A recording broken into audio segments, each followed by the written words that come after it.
Dhaka medical college hospital বাংলাদেশের সাধারণ মানুষের একমাত্র হসপিটাল বিশেষজ্ঞ চিকিৎসা পাওয়ার, বাকিগুলি সেইভাবে নাই সব মানুষ, সব স্তরের মানুষের জন্য। এই জায়গায় ছাত্র যারা তারা তো ডাক্তারই, এখন ওনাদের যদি জীবনের ঝুঁকি থাকে তাহলে তো এটা এখন এটার জন্য আবার তাদের যদি আন্দোলন করতে হয়, এই সমস্ত মেধাবী ছাত্ররা যদি আন্দোলন করতে হয় সেটা খুবই দুর্ভাগ্যজনক। বরগুনা একটা বিরাট এক্সাম্পল আমাদের সামনে যে কিভাবে একটা জায়গায় মহামারী এবং এটা ডেডলি, এই প্রাণঘাতী রোগটাতে মানুষ মারা যাচ্ছে এবং ট্র্যাজিক মৃত্যু হচ্ছে অনেক মানুষের। এবং এইটার সাথে যদি এখন যে করোনা ভাইরাস আসছে, চিকনগুনিয়া আসছে, অন্যান্য রোগ আছে, এইটা যদি মানুষের মধ্যে একসঙ্গে সংক্রমিত হয় তাহলে তার বাঁচার সম্ভাবনা কমিয়ে যায়।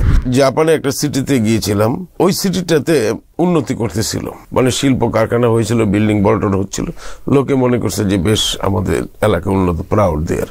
কিন্তু যখন দেখা যাচ্ছে এই শিল্প কারখানার দূষিত জিনিসপত্র আসছে, তারপরে এদের মধ্যে স্ক্রিনের সমস্যা হচ্ছে, অন্যান্য স্বাস্থ্যগত সমস্যা হচ্ছে, যেটা দেখা যাচ্ছে যে বিল্ডিং হচ্ছে, কারখানা হচ্ছে, কর্মসংস্থান হচ্ছে, এটা উন্নতি না, কারণ এটা একটা সাস্টেনেবিলিটি নাই, এটা মানুষের আলটিমেটলি ক্ষতি করছে।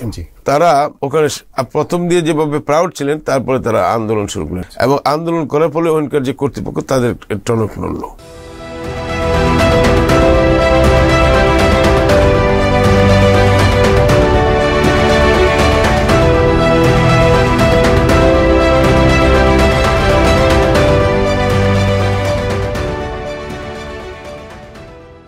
প্রিয় দর্শক, মেডিবেসের নিয়মিত আয়োজন মেডিবেস নিউজ রুমে স্বাগত জানাচ্ছি। আবু রাই মনির। বরাবরের মতোই স্বাস্থ্যখাতের বেশ কিছু গুরুত্বপূর্ণ বিষয় নিয়ে আজকে আমরা হাজির হয়েছি। আলোচনার জন্য আমাদের স্টুডিওতে উপস্থিত আছেন দৈনিক যুগান্তরের প্রধান প্রতিবেদক মাসুদ করিম। মাসুদ ভাই, আপনাকে আমাদের স্টুডিওতে স্বাগত জানাচ্ছি। অনেক ধন্যবাদ আপনাকে।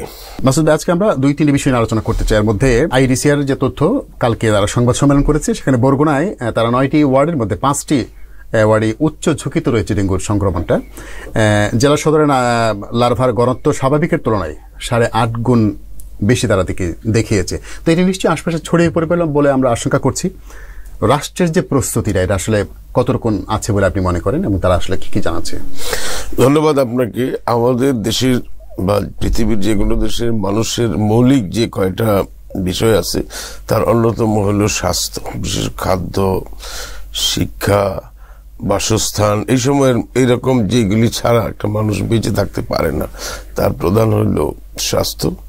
এবং আমরা যদি ওভারঅল বলি, আমাদের 170 মিলিয়ন মানে 17-18 কোটি জনসংখ্যার যে চিকিৎসা সেবা বা সেটাকে স্বাস্থ্য ব্যবস্থাপনা যেটা বলেন, সেটা একটা ভঙ্গুর অবস্থা। এটা আজকে বলার অপেক্ষা রাখে না, কারণ এটা একটা লার্জার স্কেলে যারা প্রান্তিক জনগোষ্ঠী, তারা সেরকম চিকিৎসা সেবাটা বা চিকিৎসা ব্যবস্থাপনার সুযোগগুলি সেভাবে এফেক্টিভলি পাচ্ছে না। এটা তো বলার অপেক্ষা না। আমরা যখন এই যে পত্রিকা সাংবাদিকরা সেখানে যাই, সেটা আমরা জানি।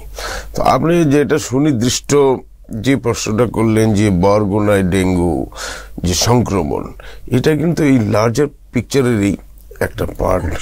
আমরা যদি দেখি যে আমরা সরকার বা আমাদের রাষ্ট্র বা আমাদের জনগণ, আমরা একটা সাধারণ মানুষকে মানে স্বাস্থ্য সেবাটার কয়েকটা পার্ট আছে, এটা আপনারা সবাই জানেন। একটা হলো যে রোগগুলি যাতে না ছড়ায় মানুষের মধ্যে, সেটার জন্য প্রতিরোধমূলক ব্যবস্থা, সচেতনতামূলক ব্যবস্থা। আরেকটা হইল যে রোগ যদি ছড়িয়ে যায়, হয়ে যায়, সেটার জন্য চিকিৎসার ব্যবস্থা করা। তো এই 2 রকম ব্যাপারই খুবই গুরুত্বপূর্ণ। সবচেয়ে গুরুত্বপূর্ণ প্রতিরোধ। এরকম বিশেষ করে ডেঙ্গুর মতো রোগ বা করোনা ভাইরাসের মতো রোগ বা এই যে রোগগুলি আমরা ইচ্ছা করলেই সংক্রমিত হওয়ার আগেই প্রতিরোধ করতে পারি। ডেঙ্গু রোগটার একটা প্রধান দিক হলো যে এটা মশার কামড় থেকে এটা হয়ে থাকে। এখন ইদানিং আবার চিকনগুনিয়া কথাও শোনা যাচ্ছে। আমি শ্রীলঙ্কান হাইকমিশনের কাছে জিজ্ঞেস করছিলাম যে একটা সময় কলম্বো শহরে প্রতি 3 জনের 1 জনের চিকনগুনিয়া হয়েছিল। তো সেটা আমি ওনাদের কাছে শুনলাম যেটা আপনারা কিভাবে নিয়ন্ত্রণ করলেন। অ্যাকচুয়ালি আমি যেটা বুঝি যে এটা জনগণের অংশগ্রহণ ছাড়া এটা নিয়ন্ত্রণ করা সম্ভব না কোনো রাষ্ট্রের একার পক্ষে। বেসিক্যালি যদি এই ওনারা কি বলেছিলেন নিয়ন্ত্রণের ক্ষেত্রে? ওনারা এই যে ওনাদের যে সিটি সিস্টেমে ওনারা জনগণকে তারা মানে সক্রিয় করেছেন। বিশেষ করে এখানে আপনি বরগুনায় যে ব্যাপারটা, এখানে তো ক্লিয়ারলি যে সমস্ত গবেষণা এবং স্পট রিপোর্টিং আমাদের পত্রপত্রিকাগুলিতে হয়েছে ইদানিংকালে, তো এইগুলিতে তো দেখা যাচ্ছে যে এখানে প্রচুর পানি জমে থাকে, যেখানে মশা লার্ভা ছাড়তে পারে, বিশেষ করে যে মশাগুলি কামড় দিলে ডেঙ্গু উৎপাদন হয়। তো এই মশাগুলি যখন কামড়াচ্ছে সেটা হচ্ছে, তো আপনি যদি হয়ে যায় তখন আপনি চিকিৎসায় যেতে পারেন, সেটা তো অবশ্যই যেতে হবে, কিন্তু হওয়ার আগেই যদি এই 4-5টা যদি পরিষ্কার করানো যেত। কারণ এখানে আপনি দেখেন যে বিশ্বব্যাপী যে মানুষের গড় আয়ু বলেন, রোগ, এখন আমি জাপান সফরে গেলাম, দেখলাম যে প্রচুর মানুষ 100 বছরের বেশি আয়ু। কি কারণে? কারণ বিকজ তার সে যে রেগুলার ওষুধ খাচ্ছে বা চিকিৎসা করাচ্ছে ওই টাকা পয়সা বেশি আছে তা নয়, মূল ব্যাপারটা হইল যে তারা প্রত্যেকটা মানুষ সচেতন, তারা যেমন লাইফস্টাইলের মধ্যে তার পারিপার্শ্বিক নোংরা জিনিসটা নাই। আমরা তো এখানে চারপাশেই এই ঢাকা শহরে তো বসবাসের মতো না, এখানে মশা তো হবেই, কারণ এখানে ড্রেনেজ সিস্টেম, জলাবদ্ধতা, এই সমস্ত। বরগুনায় যেটা শোনা গেছে যে এখানে সবখানেই পানি জমে থাকে, জমে থাকার কারণে এটা লার্ভা ছড়ছে। তো ওখানকার দেখা যাচ্ছে যে ব্যবস্থাপনাগুলি দুর্বল। এটা এখন আপনি যদি স্বাস্থ্যটাকে আলাদা করে দেন সেটা কিন্তু কাজ করবে। এইখানে এটা কম্বাইন্ড সিস্টেমের মধ্যে যদি পরিষ্কার পরিচ্ছন্নতা, শিক্ষা, মানুষকে মোটিভেট করা বা মানুষের মধ্যে সচেতনতা, এই জিনিসগুলি কিন্তু স্বাস্থ্যের জন্য খুব অনিবার্যভাবে দেখা দেয়।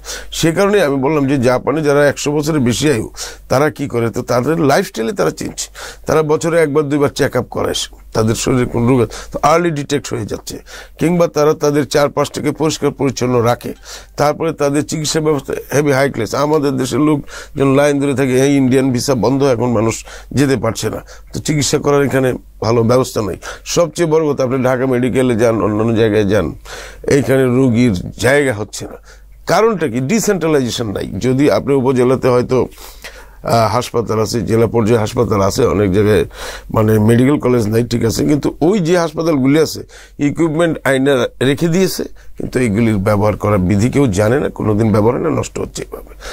আমার কথা হলো যে কমপ্লিটলি ব্যবস্থাপনার একটা বিরাট ত্রুটি, এবং এইখানে সেটার সাথে যোগ হয়েছে দুর্নীতি। এই যে বিগত সময়ে আপনারা দেখলেন করোনা ভাইরাসটা যখন আমাদের এনে সংক্রমণ হলো, কি পরিমাণ দুর্নীতির খবর আমরা পাইলাম, স্বাস্থ্য খাতের যখন ফোকাসে আসলো, তো এইগুলি চলেছে।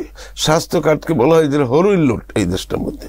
তো আমার কথা হলো যে এই ব্যাপারে একটা সুশাসনের সাথেও কিন্তু এই স্বাস্থ্য ব্যবস্থাপনা জড়িত।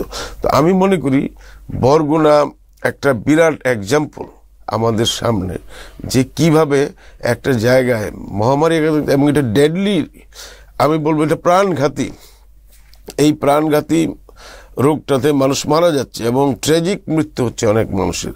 এবং এইটার সাথে যদি এখন যে করোনা ভাইরাস আসছে, চিকনগুনিয়া আসছে, অন্যান্য রোগ আছে, এইটা যদি মানুষের মধ্যে একসঙ্গে সংক্রমিত হয় তাহলে তার বাঁচার সম্ভাবনা কমিয়ে যায়। তারপরে যদি লোকটা বয়স্ক হয়, যিনি আক্রান্ত হয়েছেন, কিংবা যিনি ভালনারেবল মানে স্বাস্থ্যের দিক থেকে হন, তাহলে তো আরো খারাপ অবস্থা। তো আমি মনে করি এইটা কিন্তু এখন একটা আমাদের এখনই সময় এটা প্রতিরোধ করার জন্য ব্যাপক ভিত্তিক জনমত, বা আমি বলবো যেটা জনসচেতনতা, সেটা সৃষ্টি করা। But at the same Times স্বাস্থ্য ব্যবস্থায় যে ত্রুটিগুলি আছে, এইসব ত্রুটি আমার মনে হয় যে সরকারের মধ্যে বা রাজনীতিবিদদের মধ্যে মোটামুটি সচেতনতা আছে। এখন এই জিনিসটা, যেমন যেই জিনিসটা হয় যে আমরা কেউ কোনো ডাক্তার সাহেবরা গ্রামে যেতে চান না, ওনারা যে যেতে চান না সেটারও যুক্তি আছে, ওখানে ওনার কোনো পরিবেশ নেই থাকার, ওখানে ওনার ছেলে মেয়ে পড়াশোনা করার কোনো অবস্থা নেই, নিরাপত্তাহীনতা সেখানে খুব গ্রাস করে। তো ওনারা দেখবেন যে সারা বছর ঢাকা, মানে সারা সপ্তাহ ঢাকা শহরে চাকরি করে, অন্যান্য কাজ করে, শুক্রবার দিন বা ওনার জন্য উইকেন্ড উনি গ্রামে চলে যাচ্ছেন, উনি প্র্যাকটিস করে আসছেন প্রাইভেট। এটা কেন করছেন? তো আমার মনে হয় যে এই ডিসেন্ট্রালাইজেশনটা যদি মানসম্মত আমরা না করতে পারি তাহলে কিন্তু হবে না। তো আমার মনে হয় যে এটা সরকারের 1 নম্বর দায়িত্ব। বাট সরকারের শুধু দায়িত্ব হইলে হবে না, কারণ সামাজিক আন্দোলন ছাড়া কোনো একটা জিনিস সাকসেস হয় না। এখানে মাসুদ ভাই একটি বিষয়, স্বাস্থ্য অধিদপ্তরের মহাপরিচালক অধ্যাপক আবু জাফর উনি বলেছিলেন যে এটি আসলে নিয়ন্ত্রণ করা বা এটাকে কি বলা যায় যে পুরোপুরি নির্মূল করা, এই সবগুলো কিন্তু মাল্টি ডিসিপ্লিনের একটা ব্যাপার। এর মধ্যে আপনি কিন্তু টাচ করেছেন যে মোটামুটি জনসাধারণের যে সচেতনতা, এটা একটি ব্যাপার। উনি আসলে আরেকটু ইঙ্গিত করেছেন যে এখানে সিটি কর্পোরেশন আছে, স্থানীয় সরকার প্রশাসন আছে, এদের ইনভলভমেন্টের বিষয়টা। আমার প্রশ্ন হচ্ছে যে আসলে এই প্রশাসকগুলোর মধ্যে বা আন্তঃমন্ত্রণালয়ের মধ্যে সমন্বয়টা কি যথাযথভাবে হচ্ছে বলে মনে করেন? সমন্বয় যথার্থভাবে হচ্ছে না, এবং এখানে সমন্বয় যে যথার্থভাবে হচ্ছে না, আমি জাপানে একটা সিটিতে গিয়েছিলাম, ওই সিটিটা এক্স্যাক্টলি নামটা এখন মনে, অনেক বছর আগে। ওই সিটিটাতে উন্নতি করতেছিল, খুব উন্নতি মানে কি, মানে শিল্প কারখানা হয়েছিল, বিল্ডিং বড় হচ্ছিল, লোকে মনে করছে যে বেশ আমাদের এলাকা উন্নত, প্রাউড দেয়ার। কিন্তু যখন দেখা যাচ্ছে এই শিল্প কারখানার দূষিত জিনিসপত্র আসছে, তারপরে এদের মধ্যে স্ক্রিনের সমস্যা হচ্ছে, অন্যান্য স্বাস্থ্যগত সমস্যা হচ্ছে, তখন বুঝলো তো এটা তো উন্নতি না। যেটা দেখা যাচ্ছে যে বিল্ডিং হচ্ছে, কারখানা হচ্ছে, কর্মসংস্থান হচ্ছে, এটা উন্নতি না, কারণ এটা একটা সাস্টেনেবিলিটি নাই, এটা মানুষের আলটিমেটলি ক্ষতি করছে। তখন ওনারা কি করলেন, ওই শহরটার নাম হলো কিতাকিউ সোসাইটি। এবং তারা ওখানে প্রথম দিয়ে যেভাবে প্রাউড ছিলেন, তারপরে তারা আন্দোলন শুরু করলেন নাগরিকরা, এবং আন্দোলন করার ফলে ওখানকার যে কর্তৃপক্ষ তাদের টনক নড়ল, এবং তারা তখন এই শহর পরিষ্কার করার জন্য চেষ্টা করলেন। এবং এই শহরটা এখন যত ক্লিন সিটি আছে ওয়ার্ল্ডের, তাদের টপ সিটিদের একটা হয়ে গেছে। এবং এইটা ওনারা একটা কিতাকিউ জাদুঘর করেছে। এই জাদুঘরের মধ্যে মানুষের যে কষ্টের দিন গেছে সেই চিত্রগুলিও আছে, আমরা ঘুরে ঘুরে দেখলাম যে চিত্র। সুতরাং আমি মনে করি যে নাগরিক যতক্ষণ পর্যন্ত সংগঠিত আগে নাগরিক আন্দোলন না হবে, তখন সরকারও সচেতন হবে না। আপনি যেটা বললেন যে স্থানীয় সরকার সিটি কর্পোরেশনের দুইটা পার্ট, একটা হলো যে নির্বাচিত পার্ট, মেয়র সাহেব বা যারা কমিশনার ওনারা, তো ওনারা তো জনগণ যেটা চায় তার বাইরে গেলে তো তারা নির্বাচিত হতে পারে না। তাহলে জনগণকে চাওয়ানোর জন্য আবার আমাদের কিছুটা দায়িত্ব আছে, আমরা যারা মিডিয়া আছে, তো আমাদের সেই দায়িত্বটা যদি আমরা পালন করি, যে জনগণ যদি ওনাদেরকে বাধ্য করেন যে এই সমস্ত ব্যাপারে কাজ করার জন্য, স্বাস্থ্যের ব্যাপারে, তখন কিন্তু সেই ক্ষেত্রে সরকারেরও একটা সচেতন হবে। এবং এটা শুধু স্থানীয় সরকার বডি না, আমি বলবো যে সমাজে যারা গণ্যমান্য ব্যক্তি আছেন, যেমন করেন মসজিদের ইমাম সাহেব, শুক্রবার তারা কথাবার্তা বলেন খুতবার সময়, ওই সময় যদি দুই চার কথা বলেন এই ব্যাপারে, স্কুলের টিচার যিনি আছেন ওনারা ছাত্রদেরকে যদি পরামর্শ, তোমরা এইভাবে পরিষ্কার পরিচ্ছন্ন করো, আমাদের স্যারেরা তো সবসময় বলতো হাত ধুইবে, এইভাবে চলবে, এইভাবে চলবে। তো এই জিনিসগুলি আমার মনে হয় পরিবার থেকেও হওয়া উচিত, যদি তার ফ্যামিলি, বাবা মা সবাই যদি ওনারা সচেতন হয়। এবং আমাদের মিডিয়াগুলিতে, গণমাধ্যম, এখন তো সামাজিক মাধ্যম এসেছে, এইসব মাধ্যমেও যদি আমরা এই বিষয়গুলি নিয়ে, এখন দেখা যাচ্ছে যে বেশিরভাগ সময় আমাদের দেশে পলিটিক্স এই সমস্ত নিয়ে বেশি সময় নষ্ট হয়। কিন্তু আমরা মনে করি যে এইটা কিন্তু বেসিক জিনিস, স্বাস্থ্য। আপনি যদি সুখী জীবন যাপন করতে চান, 80% হলো আপনি সুস্থ আছেন কিনা, আর 20% হলো টাকা পয়সা, সমাজ, অন্যান্য বিষয়। তো সেটাকে বাদ দিয়ে তো আপনি ব্যক্তি জীবনে বা আমি ব্যক্তি জীবনে সুখে থাকতে পারবো না, সমাজে সুখে থাকবে না, রাষ্ট্রও থাকবে না। ধন্যবাদ। আমরা পরের ইস্যুতে যেতে চাচ্ছি, কারণ হচ্ছে আমাদের হাতে অনেকগুলো বিষয় আছে এবং আপনি প্রত্যেকটা বিষয়ে ভালো বলছেন এবং যথেষ্ট পর্যাপ্ত করে প্ল্যান খুলেই বলছেন। আমরা পরের প্রসঙ্গে যাব মাসুদ ভাই। একটি হচ্ছে যে ঢাকা মেডিকেল কলেজের যে শিক্ষার্থীরা, তাদের ভবন, আবাসিক ভবন এবং তাদের যে ক্লাসরুমগুলো, সে প্রত্যেকটাই হচ্ছে মোটামুটি 80-90 বছরের ভবনগুলো, শতবর্ষী সব ভবন, দেয়াল থেকে বা ছাদ থেকে পলেস্তারা খসে পড়ছে। এবং শিক্ষার্থীদের সঙ্গে আমি এটা নিয়ে প্রতিবেদন করেছি, শিক্ষার্থীদের সঙ্গে আলোচনা করলাম। তারা বলতে চেয়েছেন যে আমরা আসলে এখানে বড় ধরনের দুর্ঘটনা না ঘটলে বোধহয় প্রশাসন এই ব্যাপারে টনক নড়বে না, নজর দেবে না। কারণ আমরা আসলে এই পর্যন্ত অনেক দুর্ঘটনা ঘটতে পারতো। দেখা গেল যে আমি 8 সেকেন্ড আগে একটা জায়গা থেকে চলে গেলাম, ওই জায়গা থেকে দেয়াল থেকে বা ছাদ থেকে পলেস্তারা খসে পড়ছে। তো এই যে বিষয়গুলো, এরকম একটা ঝুঁকিপূর্ণ অবস্থার মধ্যে তারা কিন্তু ক্লাস, পরীক্ষা সবগুলি বর্জন করে এই পর্যায়ে আছে, আন্দোলন করছে। কিভাবে দেখছেন তাদের আন্দোলনকে? শিক্ষার্থীরা তাদের নিরাপত্তার জন্য আন্দোলন করতে হবে কেন? একটি ভবন 100 বছর পর্যন্ত এভাবে থাকবে কেন? এটা নিয়ে আপনার মন্তব্য। খুবই দুর্ভাগ্যজনক যে আমরা যখন ছোটবেলায় লেখাপড়া শুরু করি, তখন আমরা বলছি যে আমাদের স্বপ্ন কি, আমাদের অনেকে জিজ্ঞেস করছে, বলছে আমরা ডাক্তার হবো, নাহলে ইঞ্জিনিয়ার হবো। কারণ টেকনিক্যালিটি শিখা, এটা জেনারেল নলেজে হয়তো চাকরিটারও বেশি পাওয়া যায় না, আবার দেখা যাচ্ছে যে এটার একটা যে কন্ট্রিবিউট করতে চায় যে জীবনে, সেটা ডাক্তারের পক্ষে অনেক বেশি সম্ভব। কারণ ডাক্তার সাহেবরা এমন একটা কাজ করেন, জরুরি মানুষকে জীবন রক্ষার কাজটা করেন। তো এখন সেই আমরা এখানে শুনেছি যে মেডিকেল কলেজে ভর্তির জন্য মানুষের মধ্যে আকাঙ্ক্ষা থাকে, ওনারা এত কষ্ট করে তারা এখানে ভর্তি হয়েছেন। তো এখানে অন্যের জীবন বাঁচাবে, নিজের জীবনে যদি না বাঁচে সে অন্যের জীবন কিভাবে বাঁচাবে? সুতরাং এটা তো খুবই দুর্ভাগ্যজনক যে ঢাকা মেডিকেল কলেজ হসপিটাল, যেটা আমি বলবো যে বাংলাদেশের সাধারণ মানুষের একমাত্র হসপিটাল বিশেষজ্ঞ চিকিৎসা পাওয়ার, বাকিগুলি সেইভাবে নাই, সব মানুষ সব স্তরের মানুষের জন্য সেই রকম সুযোগ সুবিধা নাই।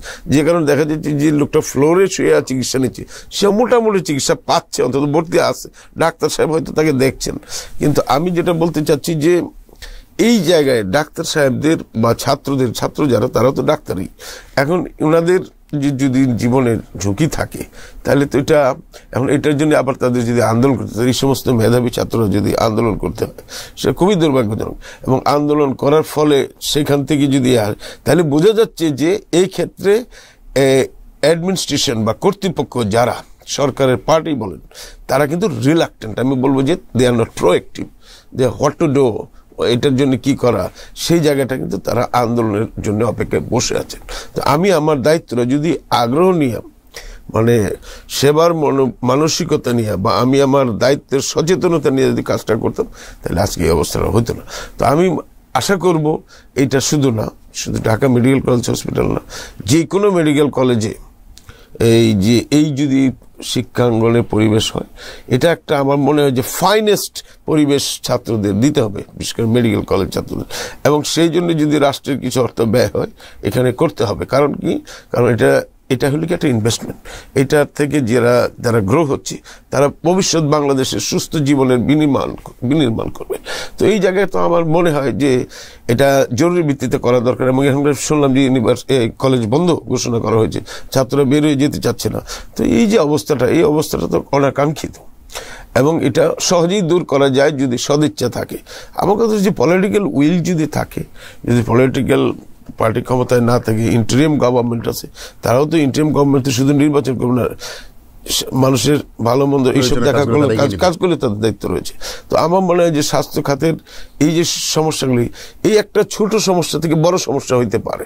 আপনি বললেন একটা পলেস্টারে পড়ে গেছে কয়েক সেকেন্ড আগে পরে, তো এটা যদি আগে পড়তো তাহলে এটা বিরাট ট্র্যাজেডি, তখন এটার জন্য দায়িত্ব কার থাকতো? এটা তো কেউ বলতে পারবে না যে আমি দায়িত্ব রয়ে যাব, কারণ এটা রাষ্ট্র কি, সরকার কি, প্রশাসন কি, কর্তৃপক্ষকে দায়িত্ব নিতে হবে। তো আমি মনে করি এই ব্যাপারে যখন যার যে কাজটা করার, আমরা সেই কাজটা তখন করি না, এইটাই হলো দায়ী। এখন আমরা যদি সবাই মিলে কাজ না করি তাহলে এই রাষ্ট্রের উন্নতি হবে না। মাসুদ ভাই, এই যে দুরাবস্থাটা, এই দুরাবস্থা কিন্তু একদিনের না। এই ভবন আমি আসলে আরো বছর 3 আগেও দেখেছি যে এরকম বেহাল অবস্থার মধ্যেই ছিল, কিন্তু তখন আওয়াজ করার পরিবেশ ছিল না, শিক্ষার্থীরা দাবি তুলবে সেই পরিবেশ ছিল না। এখন পরিবেশ তারা পেয়েছে বলে হয়তো তুলেছে, কিন্তু এখন এই যে দাবি তুলেছে, তারা দাবি তুলতে গিয়ে তাদের কিন্তু ক্লাস পরীক্ষা বর্জন অবস্থায় আছে। মেডিকেল শিক্ষার্থীদের, ঢাকা মেডিকেলের মতো জায়গায় শিক্ষার্থী, তাদের দাবি হচ্ছে যে আমাদেরকে বিকল্প ব্যবস্থায় আবাসনের ব্যবস্থা করে অন্তত ক্লাসগুলোতে আমাদের অ্যাটেন্ড করার সুযোগ দেওয়া হোক। তো তাদের যে ক্লাসের যে ক্ষতি, এটা আসলে স্বাস্থ্য খাতের জন্য, এরা তো ভবিষ্যৎ সেবা, তাদের বিদ্যা আসলে ক্ষতিগ্রস্ত হচ্ছে, তাদের স্টাডি ক্ষতিগ্রস্ত হচ্ছে। এটা স্বাস্থ্য খাতের জন্য কতটা ক্ষতি হতে পারে? অপূরণীয় ক্ষতি, স্বাস্থ্য খাতের ক্ষতি, দেশের ক্ষতি, বড় ক্ষতি, এবং এই ক্ষতির কোনো তুলনা হয় না। আমি যেটা বলবো যে অবিলম্বে কর্তৃপক্ষ এটা ছাত্রদের সাথে হোক আর অন্যান্যদের সাথে যারা সংশ্লিষ্ট আছে, তারা এই জিনিসটা বসে পরীক্ষা নিরীক্ষা করে বিজ্ঞানসম্মত যৌক্তিক সমাধান দ্রুত করা উচিত। এটা যত সময় ক্ষপণ হবে সেটা বড় ক্ষতি হয়ে যাবে। আমি মনে করি যে এই ব্যাপারে সরকার দায়িত্বশীল ভূমিকা পালন করবে, সেটা আমরা আশা করি। বিশেষ করে স্বাস্থ্য উপদেষ্টা আছেন, ওনার এই জায়গায় মনোযোগ দেওয়া উচিত। কারণ এই জায়গাটা যদি এই অবস্থাটা সৃষ্টি হয়, আমি যেটা বলতেছি, চিকিৎসা ব্যবস্থাটায় এই যে সব রুগী এখানে ঢাকা মেডিকেল কলেজে আসতেছে, ডিসেন্ট্রালাইজেশন কোন অবস্থায় কাজ করছে না। আমি যদি আমার বাড়ি যদি নেত্রকোনা শহরে যদি এটা ভালো হসপিটাল পাই, এখন তো শুনি যে এইসব হাসপাতাল মেডিকেল কলেজ করা হয়েছে যেখানে ইন্টার্নি করার কোনো হাসপাতাল নাই। জেলা হাসপাতালে কি আছে, ওখানে কি ইন্টার্নি করা যায় নাকি? তো এই জিনিসগুলি সবকিছুর মধ্যে একটা অপরিকল্পনার ছাপ, মানে অনভিজ্ঞতার ছাপ। এগুলির পেছনে দেখা যাচ্ছে যে অর্থ লুটপাট করার একটা মানসিকতা, এই মানসিকতা থেকে আমাদের দূরে আসতে হবে আমরা যদি দেশটাকে ভালোবাসি। তো আমি মনে করি যে আপনি যে সুনির্দিষ্টটা বললেন এটা অবশ্যই অবিলম্বে করা উচিত, এবং এই ধরনের পরিস্থিতি আর কোনো মেডিকেল কলেজে বা অন্য কোনো শিক্ষা, not medical college only, other any educational ইনস্টিটিউশনে, একটা প্রাইমারি স্কুল হোক না কেন, সেখানেও যাতে না হয়। আজকাল শুনি যে প্রাইমারি স্কুলের ছেলেমেয়েরা গাছতলায় গিয়ে ক্লাস করতেছে। এই জিনিসগুলি তো আমার মনে হয় যে মানে দুর্ভাগ্যজনক। আচ্ছা, এখানে একটি বিষয় আমরা বারবারই বলার চেষ্টা করেছি যে এই সরকার, ইন্টারিম সরকার আসার পর থেকে অনেকগুলো আন্দোলন, শত শত আন্দোলন, এই যে আন্দোলনগুলো হওয়া বা একটি মানে এদেশের কালচারে পরিণত হয়েছে, কোনো একটা বিষয় আদায় করতে গেলে রাস্তায় নামতে হবে, একটা অচলাবস্থা তৈরি হতে হবে। এই অবস্থার আগে কি কোনো পদক্ষেপ নেওয়ার সুযোগ ছিল না? ঢাকা মেডিকেলের শিক্ষার্থীরা যে এত মানে গুরুত্বপূর্ণ জায়গায়, যেখানে চান্স পাওয়ার জন্য মুখিয়ে থাকে হাজার হাজার শিক্ষার্থী, লাখ লাখ শিক্ষার্থী, এখানে চান্স পাওয়া যাদের জন্য সৌভাগ্যের একটা ব্যাপার। এই শিক্ষার্থীরা আন্দোলন করে তাদের দাবি আদায় করতে হবে, মানে এই কালচারটা এমন, এটা কিভাবে দেখেন আপনি? এই কালচারটা আমি ভালোভাবে দেখি না, এই কারণে এখানে দুই রকম ব্যাপার আছে। একটা আছে যে যৌক্তিক আন্দোলন, তাদের যে এটা মানে সামগ্রিকের কথা বলছি, ঢাকা মেডিকেলটা অবশ্যই যৌক্তিক, আমি তাদের সাথে একমত, এবং তাদের এটা অবিলম্বে সরা হওয়া উচিত এবং যৌক্তিকভাবে সরা হওয়া উচিত। কিন্তু আমি বলছি যে ওভারঅল যে সব মানুষ যে একসঙ্গে নেমে গেছে ইন্টারিম গভর্নমেন্ট আসার পরে, তাদের প্রধান দায়িত্ব হলো নির্বাচন করা বা দেশের ভিতরে সংস্কার সাধন করা, এইসব বাদ রেখে দেখা যাচ্ছে বিভিন্ন সেক্টর থেকে লোকজন নেমে যাচ্ছে। এটার মধ্যে দেখা যাচ্ছে যে অনেকগুলো আন্দোলন আছে যৌক্তিক না। অনেকে দেখা যায়, আমি দেখলাম যে ব্যাংকিং সেক্টরে অনেক কর্মকর্তা কর্মচারী ব্যাংকের ভেতরে মিছিল টিছিল করতেছে, সেখানে কাজ করার পরিবেশ নেই। ট্রেড ইউনিয়ন, কারণ এইটাও তো একটা যৌক্তিক না। এটা সিস্টেমের মধ্যে দিয়ে তো আপনাকে আন্দোলনটা তো আপনি করবেন পরে, আগে তো আপনি কর্তৃপক্ষের সাথে জিনিসগুলি ভালোভাবে তুলবেন, একবার না তুলেন, রিপিটেডলি তোলার পরে যদি সমস্যাগুলি যৌক্তিক থাকে এবং কর্তৃপক্ষ না, তখন একটা আন্দোলনের প্রশ্ন আসে। তারপরেও তো একটা ইন্টারিম গভর্নমেন্ট পক্ষে তো সবকিছু করা সম্ভব না। তো এই যে একটা রাস্তাঘাট বন্ধ করে দিচ্ছে, যেমন এই যে আমাকে ওই দিন রিক্সাওয়ালা বলতেছিল যে কোনো প্রেডিকশন নাই, আপনারা এই যে শাহবাগ থেকে শুরু করে সায়েন্স ল্যাব পর্যন্ত এই জায়গায় যে কোনো সময় বন্ধ হয়ে যেতে পারে, যে কোনো একটা গ্রুপ এসে নেমে যেতে পারে। তো এই জিনিসগুলি তো মানে কালচার হইতে পারে। আর এটা তো ডেমোক্রেসিও না যে একটা মানুষকে দুর্ভোগ সৃষ্টি করে। কারণ ডেমোক্রেটিক কান্ট্রিগুলি আপনি দেখেন, আমেরিকা বা ইউকে, এরা তো সবচেয়ে লার্জেস্ট ডেমোক্রেসি। তাদের এনে যে ডেমনস্ট্রেশনটা হয় এইভাবে কিন্তু রাস্তাঘাট বন্ধ করে হয় না। আর অন্যান্য দেশে, আমি অস্ট্রেলিয়া গেছি, সেখানে দেখলাম যে এই যে দেওয়াল লিখন, দাবি দাওয়া, আমাদের সারা ঢাকা শহর দেওয়াল লিখন, ওনাদের কোনো নির্দিষ্ট জায়গা আছে যেতে জিনিসটা। তো আমি মনে করি যে ডেমনস্ট্রেশনের একটা নির্দিষ্ট জায়গা আছে, নির্দিষ্ট টাইম আছে, অনুমতি আছে, নিয়ম কানুন মেনে করা, কিন্তু সেই কালচার তো আমার এখন ডেভেলপ হয়নি। শিক্ষার্থীদের মতো এরকম গুরুত্বপূর্ণ প্রতিষ্ঠানের শিক্ষার্থীকে দাবিটা তারপরে তাদের মানে অধিকার আদায় করতে হবে, সেটার আরেকটা বড় কারণ হলো যে ওখানে দেখা যায় ছাত্র সংসদগুলি, একসময় আমরা যখন ছাত্র ছিলাম তখন দেখছি যে মেডিকেল কলেজে বলেন, আমি যদি সুনির্দিষ্ট করে বলি তাহলে দাবির তাদের এই আন্দোলন করার আগে, ক্লাস বর্জন করার আগে কি বিষয়টা নজর দেওয়ার সুযোগ ছিল না? বিষয়টা নজর দেওয়ার সুযোগ ছিল। আমি যেটা বলতে চাচ্ছি যে যদি কারো, আপনি বললেন যে এটা তো ওপেন সিক্রেট, এটা নজরের মধ্যেই ছিল, নজরটা দেওয়া হয় নাই। আর যদি নজরের মধ্যে নাও থাকে, সেটার জন্য যেভাবে যে ছাত্র সংসদগুলি আগে ছিল, এখন তো সেটা নাই।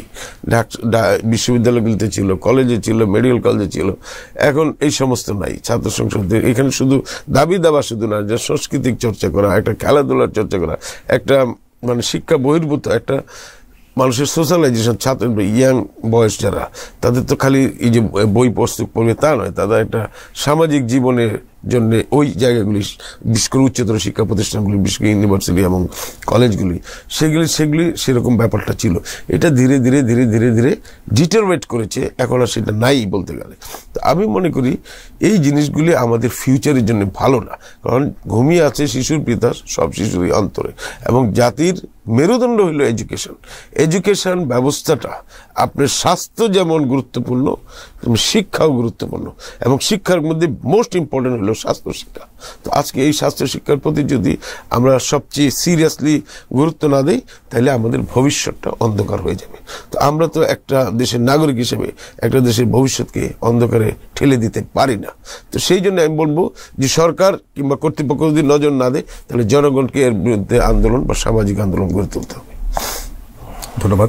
আমরা পরের প্রসঙ্গে চলে যাচ্ছি মাসুদ ভাই, সেটা হচ্ছে যে চাকরি স্থায়ীকরণ এবং বেতন ভাতা কিছু মাসের জন্য তারা পাচ্ছে না।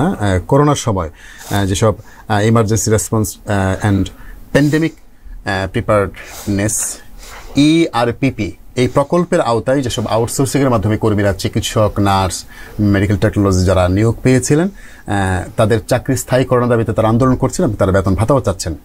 তাদের এই আন্দোলনটাকে কিভাবে দেখেন? মানে এখানেও একই কথা, আসলে আন্দোলনই করতে হবে কেন, মানে বিষয়টা আসলে কেন দাঁড়ায়? সেটা ঠিক আছে।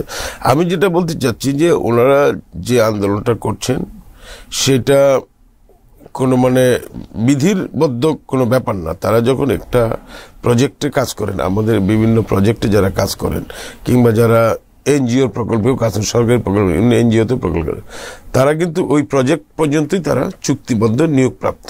আইন অনুযায়ী কিন্তু তারা এর বেশি চাইতে পারে না। কিন্তু এর একটা মানবিক দিকও থেকে যায়। যেমন ধরেন আপনি যাদের কথা বললেন, ওনারা সবচেয়ে রিস্কি টাইমে কাজ করেছেন, ডাক্তার সাহেবরা, নার্সেস, আরো যারা টেকনিশিয়ান যারা কাজ করেছেন। ওই সময় তো মানুষ তার বাবা মাকে পর্যন্ত ফেলে গেছে প্যানিকের কারণে। হ্যাঁ, তো এখন সেই প্যানিকটা যে প্যান্ডেমিক মহামারী আমরা শুনেছি অতীতে, সেটা এবার আমরা নিজের চোখেও দেখলাম দুনিয়াতে। তো এই সময় মানুষের মধ্যে ভয় ভীতি ছিল, সেই ভয় ভীতিকে উপেক্ষা করে ওনারা কাজ করেছেন এবং ওনারা প্রজেক্টটা শেষ হয়ে যাওয়াতে ওনারা একটা বেকায়দার মধ্যে পড়েছেন। আইনগতভাবে তারা কোনো এটা প্রাপ্য না, কিন্তু মানবিকভাবে তারা এই দাবিটা করতে পারেন। এখন এই ডিপেন্ডিং অন দি গভর্নমেন্টের সঙ্গতির উপরে। যদি সরকার মনে করে যে তার আর্থিক সামর্থ্য এখানে আছে তাদেরকে নেওয়ার, এবং তাদেরও সেই ধরনের যোগ্যতা আছে, আন্দোলন করে যোগ্যতা অর্জন করা যায় না, তাদের কাজের যোগ্যতার মানদণ্ডও থাকতে হবে। খালি আন্দোলন করে আমি যদি বলি যে আমি আন্দোলন করি, আমি একজন ডাক্তার, আমি অপারেশন করবো, এটা তো হবে না। আপনাকে এখান থেকে যেটা বের করতে হবে যে যোগ্যতা যদি থাকে এবং যদি সুযোগ থাকে, সরকারের আর্থিক সঙ্গতি থাকে, তাহলে হোয়াই নট। আমার কথা হলো যে লজিক্যাল হইতে হবে সবকিছুতেই। একটা আন্দোলন, রাস্তা ব্লকেট বা এর মাধ্যমে সমাধান যেটা, তার চেয়ে সবচেয়ে বড় সমাধান হওয়া উচিত সায়েন্টিফিক। এবং এই জায়গায় সরকারের যেমন সদিচ্ছা থাকা দরকার, যারা আন্দোলন করবেন তাদেরও কিন্তু জিনিসটা বাস্তবতাটা অনুধাবন করা দরকার। এই জিনিসগুলির সাথে অথবা নিজেকে যোগ্য তৈরি করা। যদি আমি এই ক্ষেত্রে যোগ্য না হই, আমি যে একেবারে অযোগ্য তা তো না, অন্য ক্ষেত্রে আমার নিশ্চয়ই যোগ্যতা আছে, তো সেই জায়গাগুলি দেখা দরকার। আমার মনে হয় তাদের এই যে দাবি দাবাগুলি তারা অবশ্যই মানবিকভাবে দেখা উচিত এবং যতটা সম্ভব সেই জিনিসটা যদি সরকারের সুযোগ থাকে বিবেচনা করা উচিত। আমরা তো ভেতরের বিষয়গুলো আমরা ডিটেল জানবো না, এটা গভর্নমেন্ট জানবে, যারা আন্দোলন করছে তারা কিছুটা জানবে। তো তাদের সাথে আমার মনে হয় এই জিনিসগুলিকে রাস্তায় আন্দোলন না করা বা কর্তৃপক্ষ সহানুভূতির সাথে দেখা, তাহলে কিন্তু অনেক সমস্যারই সমাধান হয়ে যায়। মাসুদ ভাই, আপনি আপনার আলোচনার মধ্যে বলেছেন যে যখন এই দুর্বিষহ সময়টায় একটা মরণাপন্ন অবস্থা, মরণ মানে জীবনের ঝুঁকি নিয়ে মানুষ আসলে তখন অনেক সময় পিতাকে বেড়ে গেছে, মাকে এড়িয়ে গেছে, সন্তানকে এড়িয়ে গেছে, এমন দুর্বিষহ একটা পরিস্থিতি ছিল। সেই পরিস্থিতিতে তারা কিন্তু তাদের জীবনের ঝুঁকি নিয়ে এই সেবায় যুক্ত ছিলেন, সরকারের ডাকে মানে আহ্বানে তারা সাড়া দিয়েছিলেন। সেখানে তাদের কাছে আসলে চাকরিটা, বেতনটাই তাদের মুখ্য বিষয় ছিল না, বরং মানব সেবারও তাদের কাছে মুখ্য হয়ে দাঁড়িয়েছিল। এই দুর্বিষহ সময়ে যেসব পরীক্ষিত স্বাস্থ্যকর্মী এই সেবায় যুক্ত হয়েছিলেন, তাদেরকে আজকে কিছু মাসের জন্য, কয়েক মাসের বেতন তারা কিন্তু এখনো পায় নাই, বেতনের জন্য তাদের রাস্তা নামতে হচ্ছে। মানে এটাকে আসলে কিভাবে দেখেন? বেতনের জন্য রাস্তায় নামাটা তো যৌক্তিক না। তারা যেহেতু কাজ করছে, এখন ইসলাম ধর্মে আছে যে আপনার শরীরের ঘাম শুকানোর আগেই পারিশ্রমিক দিয়ে দেওয়া উচিত যিনি পরিশ্রম করছে, সেটা ডাক্তারই হোক আর নার্সই হোক, শ্রমিকই হোক আর কর্মকর্তা হোক, সবাই তো শ্রমিক এক অর্থে। তো সেই দিক থেকে তো আমি মনে করি যে ওনারা তো কাজ করেছেন এবং তারা ঝুঁকিপূর্ণ কাজ করেছেন, তারা তো অগ্রাধিকার ভিত্তিতে টাইমলি সব বেতন পাওয়া উচিত, এটা কোনো অজুহাতই গ্রহণযোগ্য না। কিন্তু যেটা আমি বলতে চাচ্ছি যে ওনাদেরকে স্থায়ীকরণ বা রাজস্বীকরণ, রাজস্ব খাত থেকে তাদেরকে যুক্ত করা, সেই জিনিসটা অবশ্যই সরকারের আর্থিক সামর্থ্যের উপর নির্ভরশীল। এবং সেটা যেহেতু ওনারা মানবিক দিক থেকে তারা ঝুঁকি নিয়ে কাজ করেছেন, মানবিকভাবে তাদের ব্যাপারটা যৌক্তিকভাবে দেখা যেতে পারে। কিন্তু অফকোর্স মানবিক হইলেও তো সঙ্গতির ব্যাপার একটা আছে, যোগ্যতার ব্যাপার একটা আছে। যদিও তারা কাজ করেছেন, কিন্তু তাদের উপযুক্ত যে কাজের জন্য তারা যেরকম যোগ্যতা আছে সেরকম বিষয়ে যদি সুযোগ থাকে দেখা উচিত। কিন্তু যদি সুযোগ নাও থাকে, সেক্ষেত্রেও সরকারের খোলাখুলি বলা উচিত যে এইটুক সুযোগ আছে, এইটুক নাই। আপনাদের আন্দোলনের জন্য আমরা বসে নাই বা আমরা জিনিসগুলি পর্যালোচনা করেছি, মানে সরাসরি হ্যাঁ না না বলে জিনিসটাকে খতিয়ে দেখা, যে এর ভেতরে ঢোকা, এবং এখান থেকে মানে ওনারাও যদি সম্ভব হয় কিছু উপকৃত হইলেন। আমি বলতে চাচ্ছি যে যে কোনো বিষয়ে যখন খতিয়ে দেখা হয় বা আলোচনায় বসা হয়, তখন একটা উপায় বের হয়। মানে যখন এটা সংকট হয়, যদি সবাই আলাপ করে, জিনিসটার একটা সমাধান বের হয়। আমি বলছি যৌক্তিক সমাধানের পথে যাওয়া, এটাই হলো সবচেয়ে বড় কথা। আর আপনি যেটা বললেন, এটা তো যুক্তি অযুক্তির প্রশ্ন না। যদি তার বেতন পাওনা থাকে, অবশ্যই তার বেতন অবিলম্বে পরিশোধ করা উচিত, সরকার যে কোনোভাবে এটা করা উচিত। কিন্তু তার মানে এই না যে তাকে পরবর্তী নিয়োগের ক্ষেত্রে হয়তো সেটার ক্ষেত্রে একটা যৌক্তিক বিষয় থাকতে পারে। তো আমি বলতে চাচ্ছি যে এই যে একযোগে সবাই আন্দোলনে নেমে পড়া, এই জিনিসগুলি কিন্তু আমাদের কালচারটাকে আরো, মানে পরিস্থিতিটাকে আরো ডিটারেট করে নিয়ে যাচ্ছে। তো আমার মনে হয় যে অধিকাংশ জায়গায় দেখা যাচ্ছে যে যৌক্তিক না। একদম শেষ প্রসঙ্গ একেবারে, সেটা হচ্ছে যে র্যাবের হাসপাতালের ডাক্তার মামুন আলম মাহতাব স্বপ্নিল বেশ কিছু অপারেশনে একাধিক রোগী ওনার হাতে মারা গেছেন। সর্বশেষ একজন ইঞ্জিনিয়ার সম্ভবত মারা গেছেন। সেই মারা যাওয়ার পর থেকেই তার বিরুদ্ধে মামলা হয়। এই মামলায় বিএমডিসির তরফ থেকে তাকে 5 বছরের জন্য সেবা না দেওয়ার ক্ষেত্রে সিদ্ধান্ত হয়েছে। 5 বছরের জন্য তার রেজিস্ট্রেশনটি স্থগিত করা হয়েছে ডাক্তারি। উনি ওনার নামের আগে ডাক্তার লিখতে পারবেন না বা সেবায় যুক্ত হতে পারবেন না। মানে এই যে পানিশমেন্টের বিষয়টি, এটা আসলে আপনি কিভাবে দেখেন? আমি জিনিসটাকে যদি একটু ব্যাকগ্রাউন্ড করে দেখি, যে এই স্বপ্নিল বলেন বা আরো যারা আছেন ডাক্তার, ওনাদের মধ্যে একটা রাজনৈতিক প্রবণতা আমরা লক্ষ্য করেছি বিভিন্ন সময়ে। এটা আমি সুনির্দিষ্টভাবে স্বপ্নিলের কথা বলছি না, আমি বলছি যে ডাক্তারি যেটা পেশা, এটা হাইলি টেকনিক্যাল পেশা এবং এটা হাইলি কোয়ালিটি এবং যোগ্যতার পেশা। যোগ্যতার মানদণ্ডে বিবেচনা করা উচিত, রাজনৈতিক মানদণ্ডে না। এখন ডাক্তারের হাতে রুগী মারা যেতেই পারে, এটা তার ব্যাপার, সেটা অনেক সময় ইচ্ছাকৃত অনিচ্ছাকৃত সবই আছে। কিন্তু আমার কথা হলো যে লোকটার যোগ্যতা আছে কিনা সেটা বিবেচনা না করে যে লোকটা কি রাজনীতি করে সেই বিবেচনা। আপনি যদি দেখেন সচিব, এখন বদলি টদলি সব নির্ধারণ করে দিয়েছে। ভবিষ্যতে যারা আসবেন তারাও যদি একই কাজগুলি করেন, তাহলে তো আর এটার কোনো মানে গুণগত মান নিশ্চিত হবে না। আমি এটাই বলতে চাচ্ছি যে এটা হওয়া উচিত যোগ্যতার ভিত্তিতে, এটা কোনো রাজনৈতিক ভিত্তিতে হওয়া উচিত না। এখানে একজন রোগীর মৃত্যু হওয়া চিকিৎসকের হাতে ভুল প্রমাণিত হয়েছে, মানে যে ট্রিটমেন্ট ভুল ছিল, বিএমডিসি দীর্ঘদিন জাজমেন্ট করার পরে তার লাইসেন্স বাতিল করেছে আর কি। তো এটা কি পর্যাপ্ত মনে করেন কিনা? আমি তো মনে করি যে প্রত্যেকটা বিষয়ের একটা জবাবদিহিতা থাকা উচিত। হ্যাঁ, যদি ডাক্তারের ভুল থাকে এবং ডাক্তারের ভুলটা থাকে তাহলে তো তাকেও জবাবদিহিতার মধ্যে আনা উচিত। এবং এটা যদি ভুল না থাকে সেটা অন্য কথা। এখন তো প্রতিনিয়ত রোগী মারা যাচ্ছে, হ্যাঁ, সেটা তো রোগীর কন্ডিশন শুনেও অনেক সময় মারা যায়। কিন্তু এই সুনির্দিষ্ট ব্যাপারটা আমার তো একেবারে ডিটেল জানা নাই, এটা যারা পর্যালোচনা করছেন তারাই বলতে পারবেন। আমার কথা হলো যে ডাক্তারের যোগ্যতার অভাবে ভুলের কারণে যদি তাকেও জবাব দেয়, ডাক্তার কেন, যে কোনো পেশার লোক, যে কোনো ব্যক্তি, স্বপ্নিল হোক বা অন্য কেউ হোক, যে কোনো লোক সে যদি মানে এটাকে তো একটা অসাধুতাই বলবো যে একটা রাজনৈতিক পরিচয় নিয়ে ক্ষমতা চর্চা করা, তার নিজের চেয়ে মানে পেশাটাকে করায়ত্ত করা, সেই জিনিসগুলি স্বপ্নিলের ক্ষেত্রে ছিল। আপনার তো এটা দিনের আলোকে তো আপনি অস্বীকার করতে পারবেন না। আমি বলতে চাচ্ছি যে এটার যদি সেই জায়গায় যদি সেরকম কিছু ব্যাপার থাকে তাহলে অবশ্যই সেটারও জবাবদিহিতা, উপযুক্ত জবাবদিহিতা যতটুকু হওয়া দরকার সেটার ব্যবস্থা অবশ্যই করা উচিত। এবং এটা যদি না করা হয় তাহলে ভবিষ্যতে এই ঘটনাগুলি পুনরাবৃত্তি ঘটবে। আর এটা যদি জবাবদিহিতা আনা হয় তাহলে এটা একটা দৃষ্টান্ত হয়ে থাকবে যাতে ফিউচারে এই জিনিসগুলি পুনরাবৃত্তি না ঘটে, সেটাই আমাদের একটা প্রত্যাশা থাকবে। কারণ আমাদের একটা বেস্ট প্র্যাকটিস যেটা, সেটা অবশ্যই চিকিৎসার ক্ষেত্রে, কারণ এটা মানুষের জীবন মরণের প্রশ্ন।